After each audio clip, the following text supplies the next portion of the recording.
Hello students, welcome to Bio Super Neat classes online. I am Sunil Kumar. The topic for today is reproduction in organism. Students, हमारे topic का नाम है reproduction in organism, REPRODUCTION, reproduction in organism, reproduction in organism हमारे topic का नाम है। पूरा chapter ही यही है और इसमें हम काफ़ी कुछ देख चुके हैं। सेक्सुअल रिप्रोडक्शन में लास्ट क्लास में हम देख चुके हैं। जुगनाइल फेस के बारे में हमने देखा, हमने वेजिटेटिव फेस को देखा, हमने एस्ट्रोवायलस कोन्थियाना के बारे में देखा, हमने देखा उसके बाद बैम्बू स्पीसीज के बारे में देखा, हमने मेस्टोसाइकिल के बारे में देखा, ईस्टर साइकिल के बारे में देखा, जो सीजनल साइकिल होती है, ईस्टर साइकिल, दोनों के बीच में हमने डिफरेंशिएट करके देखा। हमने एज पर एनसीईआरटी भी हमने डिफरेंशिएट करा था और एनसीईआरटी के बाद फिर हमने कुछ हायर लेवल पे भी जाके हमने कुछ बातें समझी थी। तो उसी कड़ी में हम थोड़ा सा हम आगे समझेंगे। जैसे आपकी एनसीईआरटी चल रही है उसी हिसाब से हम चल रहे हैं इस चैप्टर में। तो आज हम देखेंगे उसी एज में कि सेक्सुअल रिप्रोडक्शन में ही आज हम थोड़ा और आगे देखेंगे। हम देखेंगे जैसे कि मैंने पेज नंबर 10 मैंने निकाला हुआ है, निकाल लीजिए एनसीईआरटी का पेज नंबर 10। तो आपके पेज नंबर 10 में जो लिखा हुआ है स्टूडेंट्स, वो लिखा हुआ है the end of reproductive phase, the end of reproductive phase. अब देखिए the end of REPRODUCTIVE, the end of reproductive phase। अब ये लिखा हुआ है the end of reproductive phase, ठीक है। अब जो रिप्रोडक्टिव फेज की जो एंड है, ठीक है। अब ये क्या कह रही है आपकी एनसीईआरटी पर, आपके एनसीईआरटी में पेज नंबर 10 निकाल लीजिए, ठीक है। The end of reproductive phase can be considered as one of the parameters. जो रिप्रोडक्टिव एंड है, ठीक है, उसमें कौन कौन से पैरामीटर, PARAMETER, कौन से पैरामीटर कंसाइडर किए हैं, CONSIDER, कौन कौन से पैरामीटर्स कंसाइडर किए हैं, ठीक है। और आपकी एनसीईआरटी कहती है पैरामीटर ऑफ सीनोसेंट और ओल्ड एज देयर आर कॉन्कोमेंटेड।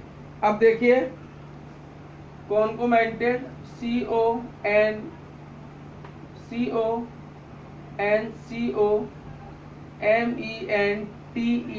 कॉन्कोमेंटेड का मीन्स होता है बड़े परिवर्तन होना। अभी आपको समझाता हूँ पूरा, आपकी 100% में एनसीईआरटी को इंक्लूड कर रहा हूँ, ठीक है। Changes in the body like slow of metabolism. अब देखिए स्लो मेटाबॉलिज्म 100% एनसीईआरटी है। पेज नंबर 10 निकाल लीजिए, मैंने पेज नंबर 10 निकाला हुआ है एनसीईआरटी का आपके लिए, ठीक है। Slow of metabolism during the last phase of life span, last phase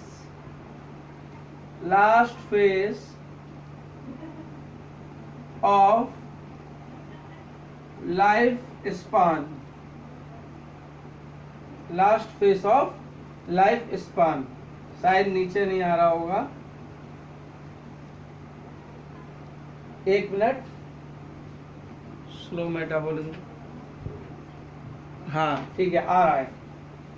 slow metabolism last phase of life span, cameraman बता देना मेरे को अगर नीचे नहीं आए तो, ठीक है। तो देखिए एनसीईआरटी कहती है आपकी स्टूडेंट्स कि the end of reproductive phase में जो पैरामीटर्स कंसाइडर किए जाते हैं, कौन कौन से पैरामीटर्स कंसाइडर किए जाते हैं, ठीक है। तो देखिए एक तो पैरामीटर्स कौन से कंसिडर होते हैं? कॉन्कुमेंटेड। कॉन्कुमेंटेड का मीन्स क्या होता है? धीरे धीरे आपके एज बढ़ने के साथ साथ बॉडी में भी परिवर्तन होने लगते हैं। ठीक है, धीरे धीरे आपकी क्या होता है, एजिंग जब प्रोसेस जब डाउन होने लगती है तो बॉडी में भी बड़े परिवर्तन हमें देखने के लिए मिलते हैं। ये इसका मतलब होता है जैसे कि धीरे धीरे बच्चा एक चाइल्ड होता है, चाइल्ड से धीरे धीरे आपका ग्रो करता है बच्चा, जब एक सीनोसेंट एज में आ जाता है, यानी कि सीनोसेंट एज का मीन्स समझते हैं आप लोग क्या होता है? सीनोसेंट एज का मीन्स होता है old age,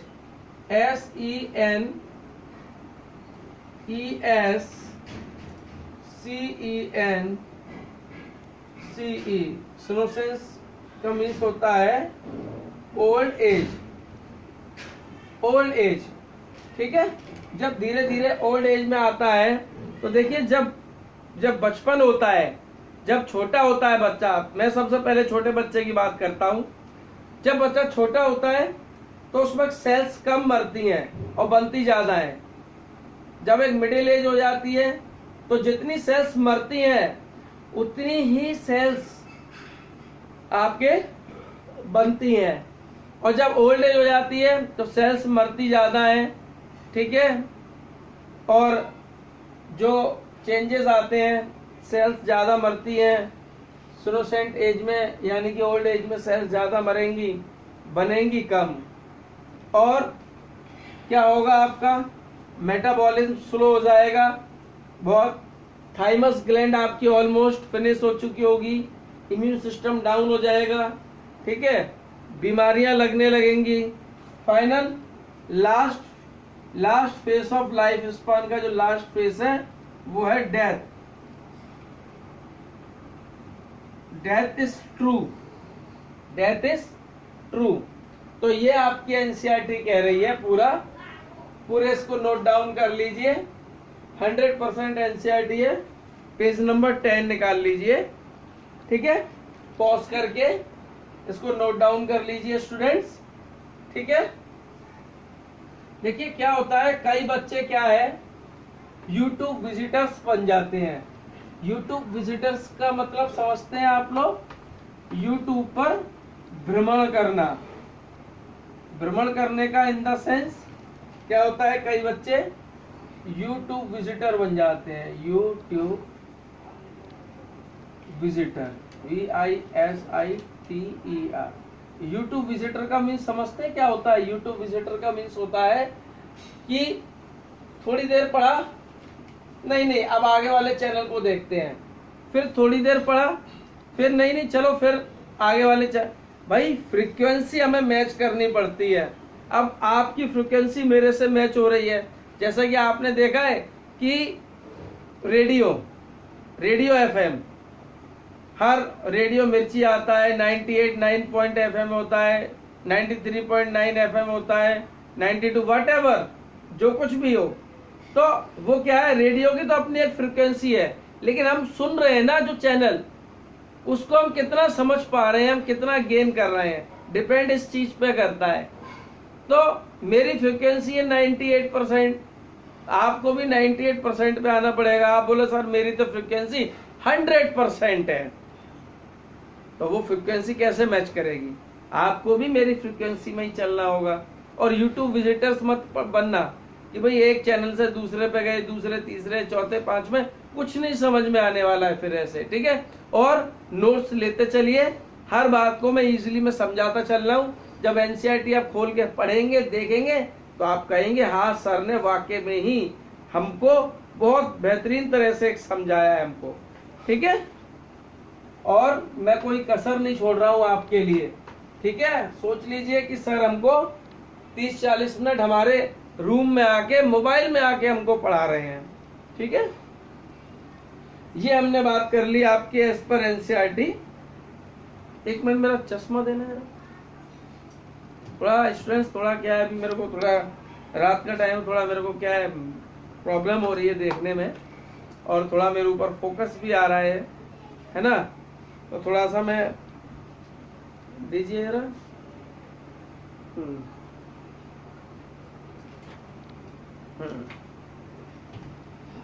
now is better. अब देखिए आपकी अब एनसीईआरटी में देखिए इसमें मैंने आपको बता दिए पेज नंबर 10 पे, ठीक है, क्या क्या चेंजेस होते हैं। और ये एक एलोबरेट प्रोसेस होती है, ठीक है, कैसी, ELOBRATE,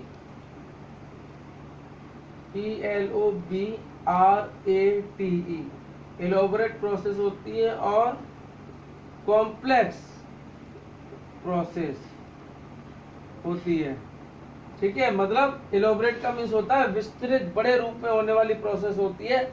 सेक्सुअल रिप्रोडक्शन एक बड़े रूप में होने वाली एक प्रोसेस है। बड़े रूप में का मतलब होता है हिंदी में,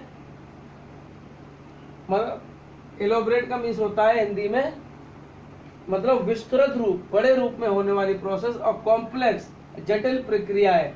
जटिल प्रक्रिया कैसे है सेक्सुअल रिप्रोडक्शन, क्योंकि इसमें हमें 3 फेसेस स्टूडेंट्स देखने के लिए मिलते हैं। फर्स्ट फेस होता है, इसमें क्या होता है फर्स्ट फेस होता है प्री फर्टिलाइजेशन,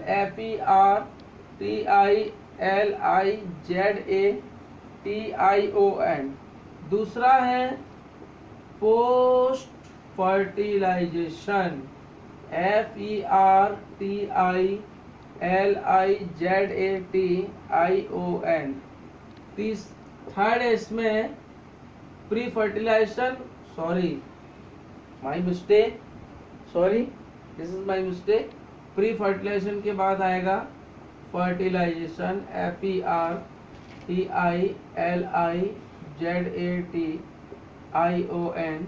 अब क्या आएगा, अब आएगा पोस्ट फर्टिलाइजेशन, पोस्ट फर्टिलाइजेशन। देखिए प्री फर्टिलाइजेशन का मीन्स होता है formation of gametes. Pre fertilization का मीन्स होता है फॉर्मेशन ऑफ गैमेट्स, गैमेट्स का बनना, ठीक है, और गैमेट्स का ट्रांसफर होना। This is called pre fertilization, ठीक है। और जब गैमेट फ्यूज हो जाते हैं तो उस प्रोसेस को बोलते हैं हम फर्टिलाइजेशन। फ्यूज होने के बाद जब जाइगोट बनाते हैं, जाइगोट में आपका होगा डिवीजन, उससे बनेगा आपका एम्ब्रो, उसमें होगी माइटोसिस, फिर उससे होगा ऑर्गेनोजेनेसिस का विकास, ठीक है। तो उस प्रोसेस को हम बोलते हैं पोस्ट फर्टिलाइजेशन, ठीक है। अब आपका जो नेक्स्ट टॉपिक है वो है इवेंट ऑफ सेक्सुअल रिप्रोडक्शन। ये pre fertilization, fertilization, post fertilization, ये सारी चीजें किस में आती हैं, ये सारी प्रोसेस आती हैं आपके एनसीईआरटी में इवेंट इन सेक्सुअल रिप्रोडक्शन। मैं यहां लिख देता हूं इवेंट ऑफ, क्या लिखा है आपके एनसीईआरटी में, event in sexual reproduction, event in sexual reproduction, REPRODUCTION। ये है इवेंट इन सेक्सुअल रिप्रोडक्शन। इसके अंदर 3 चीज आती हैं, प्री फर्टिलाइजेशन, पोस्ट फर्टिलाइजेशन। तीनों का मीन्स ऑलरेडी अभी मैंने आपको जस्ट बताया हुआ है और बाकी बोर्ड पे भी मैंने लिखा हुआ है, ठीक है। अब देखिए आपकी एनसीईआरटी कहती है प्री फर्टिलाइजेशन बताया मैंने अभी आपको, फर्टिलाइजेशन और पोस्ट फर्टिलाइजेशन। तो हम सबसे पहले बात कर लेते हैं प्री फर्टिलाइजेशन के बारे में, एक एक करके हम सारा देखेंगे। हम बात करते हैं सबसे पहले pre fertilization. Pre fertilization, FERTILIZATION, pre fertilization के बारे में हम देखेंगे।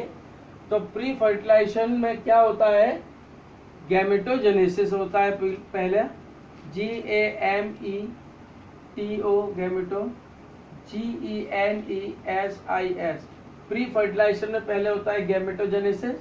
गैमेटोजेनेसिस का मीन्स होता है फॉर्मेशन ऑफ गैमेट्स। इसका मीन्स होता है formation, FORMATION, formation of gametes, GAMETES।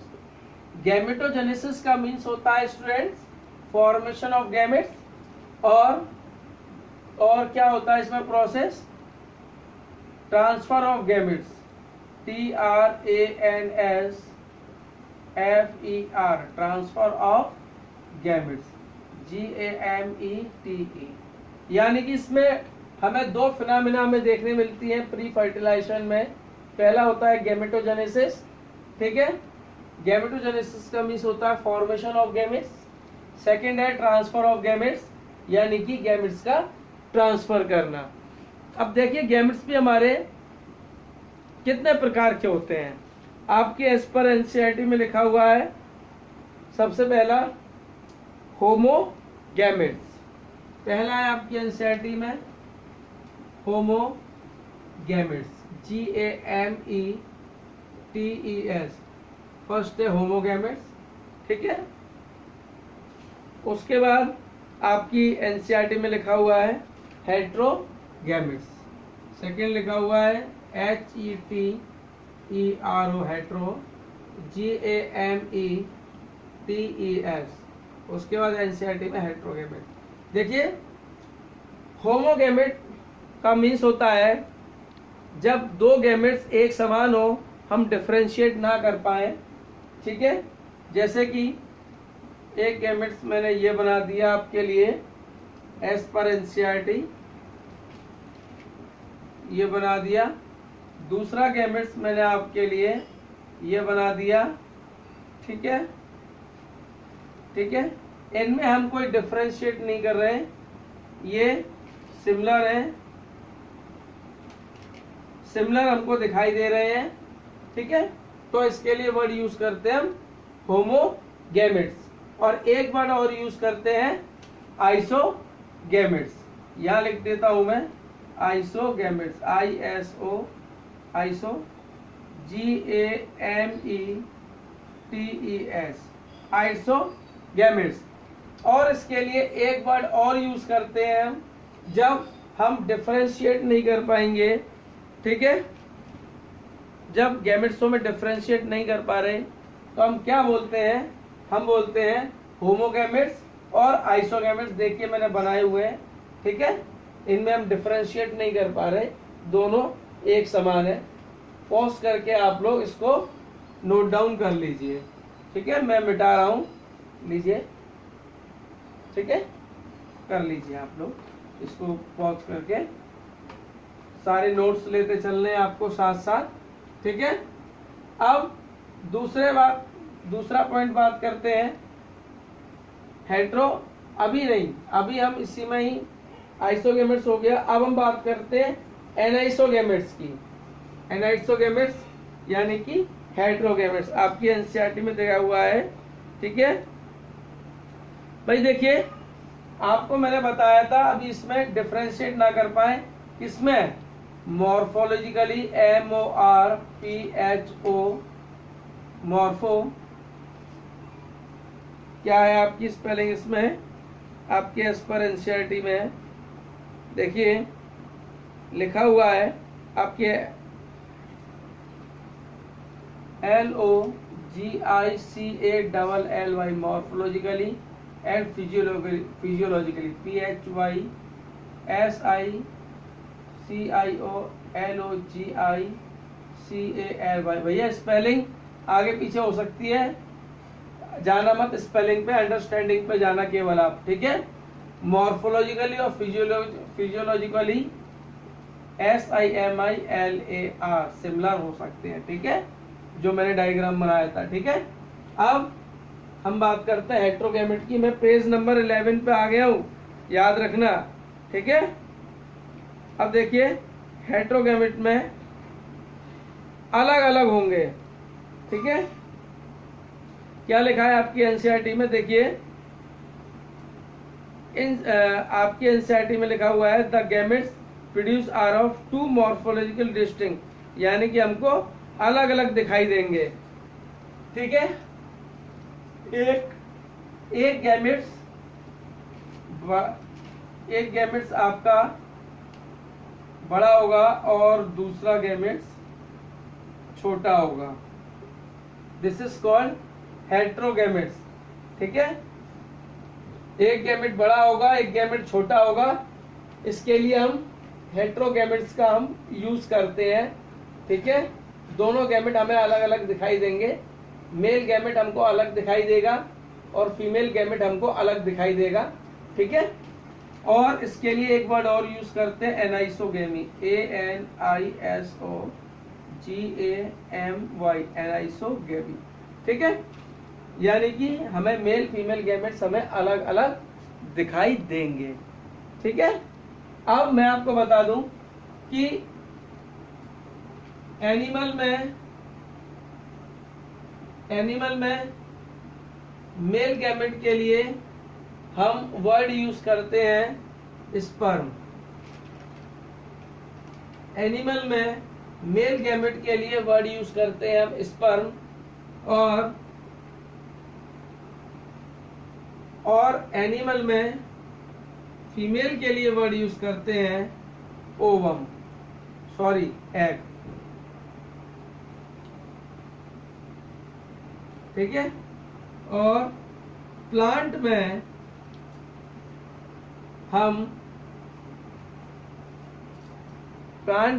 Male gamete के लिए वर्ड यूज करते हैं एंथ्रोजॉइड, ANTHEROZOID,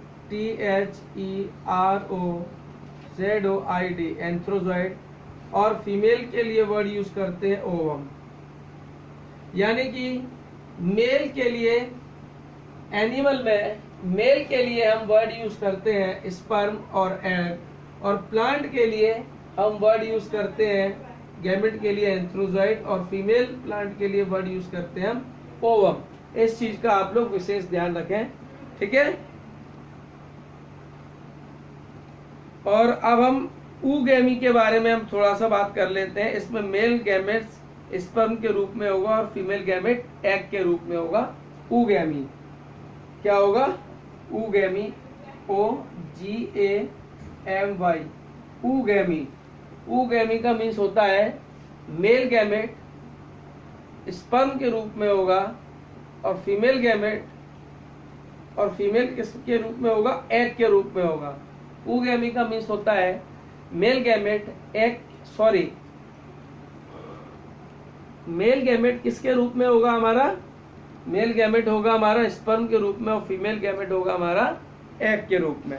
ठीक है, ये चीज हमारी एकदम क्रिस्टल क्लियर हो चुकी है। अब हम बात करते हैं होमोथैलिक के बारे में बात करेंगे और हेटेरोथैलिक के बारे में हम बात करेंगे। ठीक है, होमोथैलिक और क्या बात करेंगे? हेटेरोथैलिक। उम्मीद करता हूं कि लेक्चर आपको बराबर समझ में आ रहा होगा। सभी चीज एकदम क्रिस्टल क्लियर हमारी चल रही है। ठीक है, क्या बात करेंगे? देखिए पेज नंबर 11 चल रहा है। HOMOTHALLIC, उतार लीजिए स्पेलिंग। HOMOTHALLIC,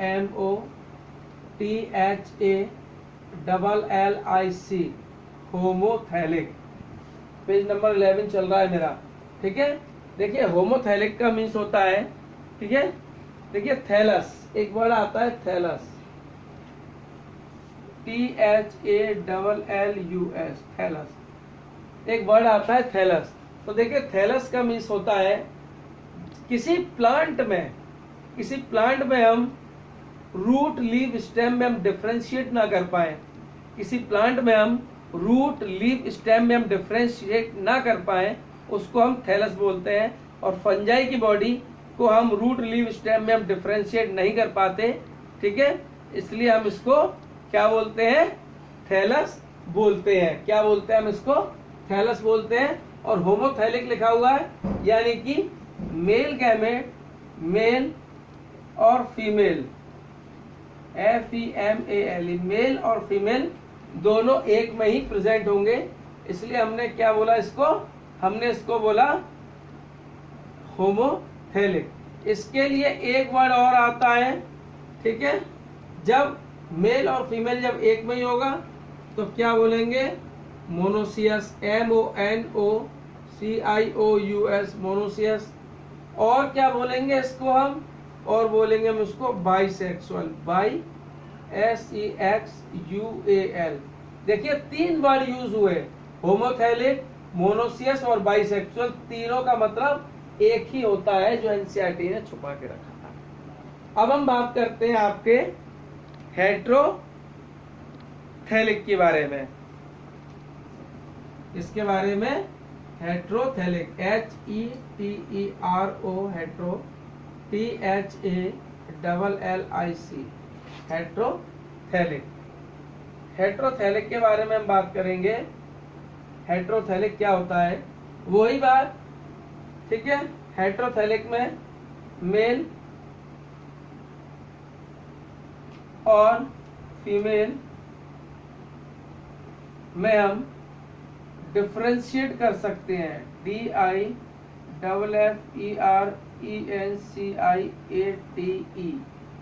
डिफरेंशिएट कर सकते हैं। मेल और फीमेल दोनों में हम डिफरेंशिएट कर सकते हैं, इसलिए हमने हेट्रोथैलिक बोला। यानी कि मेल को और फीमेल को दोनों को हम पहचान सकते हैं, इसलिए हमने हेट्रोथैलिक बोला। रिकॉर्डिंग रात में 11 बजे कर रहा हूं मैं, अभी इस वक्त 11 बज रहा है, रिकॉर्डिंग कर रहा हूं, इसलिए जमाई आ रही है मेरे को। पूरे दिन टाइम नहीं मिलता, बिजी रहता हूं।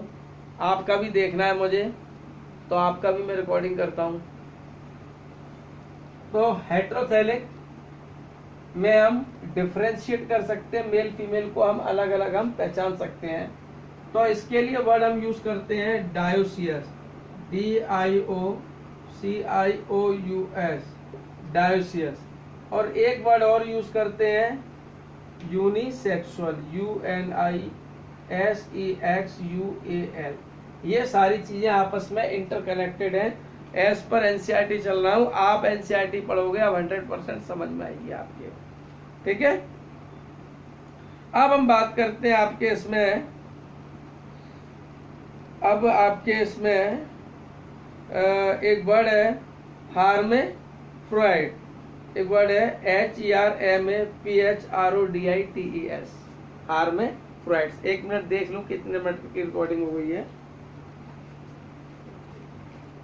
ठीक है। अभी 10-5 मिनट और हो जाएगा, थोड़ा सा खींच देता हूं आपका थोड़ा सा काम और, क्योंकि फिर मेरे को भी क्या है, इसको अपलोड करने में प्रॉब्लम होती है। 35-40 मिनट से ज़्यादा मुझे भी प्रॉब्लम होती है अपलोड करने में, है ना। अब आपका एक वर्ड आता है, इसी में दिया हुआ है, हार्मे, HERMA, हार्मे। देखिए आपके वर्ड दिया हुआ है इसमें, हार्मे Freud, PHRODITES,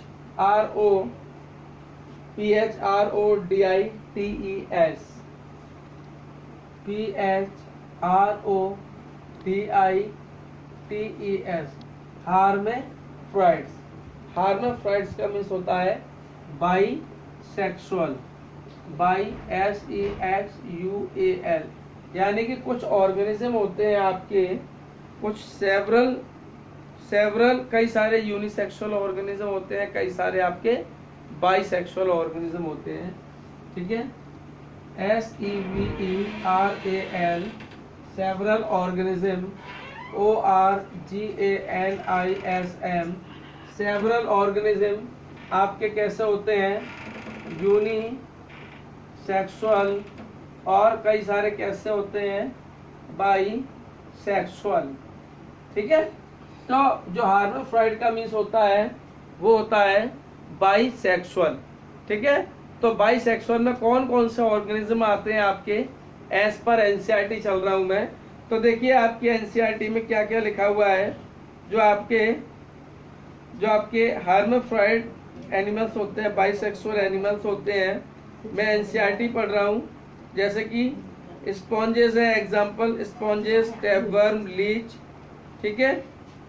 sponges tapeworm, Leach, जैसे कि एग्जाम्पल देख लेते हैं इसका, ठीक है।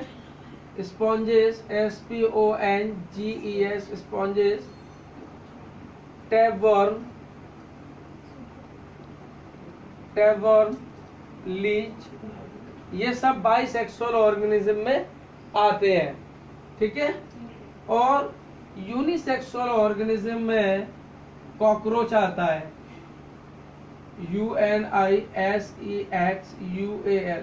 यूनिसेक्सुअल में आप कॉकरोच आता है, आप कॉकरोच में आप फीमेल कॉकरोच पहचान सकते हो और मेल कॉकरोच पहचान सकते हो। ये आप एनिमल किंगडम में 11th क्लास के एनिमल किंगडम में आप देख सकते हैं, ठीक है। यूनिसेक्सुअल यानी कि मेल और फीमेल, मेल कॉकरोच को आप अलग पहचान सकते हो, फीमेल कॉकरोच को आप अलग पहचान सकते हो। इसका मैं एग्जांपल लिख देता हूँ, कॉकरोच, COCKROACH, कॉकरोच। 100% NCERT है, पढ़ोगे आप, अब खुद से रीड करोगे, एक एक चीज समझ में आएगी आपके। अब आपका कुछ मैं वर्ड और देख लेता हूँ, एक दो शब्द और आपके देख लेता हूँ, ठीक है, कुछ मतलब के हो। आपको हैप्लॉइड और डिप्लॉइड का मैं आपको और मतलब बता देता हूँ। इसमें लिखा हुआ है cell division during gamete formation, cell division during gamete formation. आपको देखिए, हमारे जब फंडामेंटल्स क्लियर होंगे, इस चैप्टर में हमारे टोटल फंडामेंटल्स हैं, जब इस चैप्टर में हमारे फंडामेंटल्स क्लियर होंगे तो आगे sexual reproduction in flowering plant, फिर उसके आगे हमको आगे समझ में आएगा ह्यूमन रिप्रोडक्शन, ये सारी चीजें आपको बेटर समझ में आएंगी। इस चैप्टर में बेसिकली क्या है, सारे फंडामेंटल्स हम सारे क्लियर कर रहे हैं, ठीक है। तो देखिए, मैं आपको हैप्लॉइड, HAPLOID, हैप्लॉइड, ठीक है, और डिप्लॉइड, DIPLOID, फंडामेंटल्स क्लियर कर दे रहा हूं। हैप्लॉइड में जो क्रोमोसोम को हम, क्रोमोसोम नंबर्स को हम डिनोट करते हैं, ठीक है, DENOTED, डिनोटेड किससे करते हैं, N से, ठीक है, और इसको हम डिनोटेड किससे करते हैं, 2N से। हैप्लॉइड में क्या होता है, देखिए, हैप्लॉइड में होगी हमेशा माइटोसिस, MITOSIS, क्योंकि अपना नंबर बढ़ाएगा। और डिप्लॉइड जो ऑर्गेनिज्म होते हैं उनमें होती है मियोसिस, MEIOSIS, मियोसिस। क्योंकि देखिए, डिप्लॉइड है, हम लोग ह्यूमन बींग्स से डिप्लॉइड है हमारे, ठीक है, तो हमारे अंदर क्या होगी, हमारे गैमेट्स में होगी मियोसिस, ठीक है। और जो हैप्लॉइड ऑर्गेनिज्म होते हैं उनके अंदर क्या होती है, उनके अंदर होती है माइटोसिस। फंडामेंटल से याद रखना इन चीजों को, और आपकी इस NCERT में कुछ भी नहीं लिखा है, सिर्फ यही फंडामेंटल लिखा है, पढ़ोगे ओके, समझ में आएगी सारी चीज आपको, ठीक है। अब मैं बात कर लेता हूं आपके पेज नंबर 13 पर, पेज नंबर 13 की मैं आपसे बात कर रहा हूं। 13 पेज नंबर पे आपके क्या लिखा है, लिखा है मियोसाइट सेल्स, ठीक है, इन डिप्लॉइड ऑर्गेनिज्म।